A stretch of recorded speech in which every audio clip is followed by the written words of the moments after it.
مردی در آشخانه نشسته بود. پیر و کمپیر هم وارد این آشخانه شدند.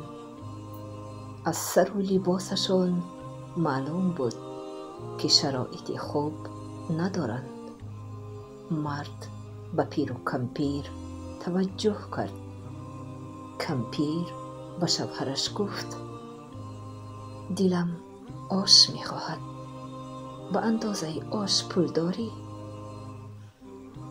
مویسفید جواب داد: این مراتب تنها شوربا خوریم، مراتب دیگر حتما آش خواهیم خورد. حالا پول آش را ندارم. مرد که در نزدیکی آنها نشسته بود و این همه سخنهای آنها را میشنید خیلی غمگین گشت. سپس تلفنش را از جیبش بیرون آورد و با کسی سخن گفت. تلفن را بروی میز گذاشت و با آواز بلند گفت: برای همه نشستگان از حساب من آش بیارید. من امروز پس از انتظارهای زیادی فرزنددار شدم.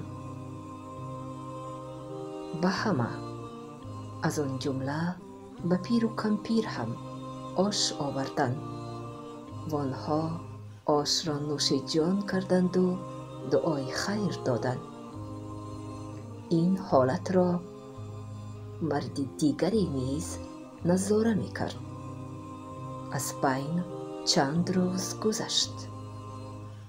روز نفر سومین مرد آش تقسیم کرده را با دو فرزند کلان سالش دید. حیران شد. به نزد او آمد و گفت: تو چند روز پیش در آشخانه برای صاحب فرزند شدنت آش تقسیم کردی، اما میبینم که فرزندانی کلان داری.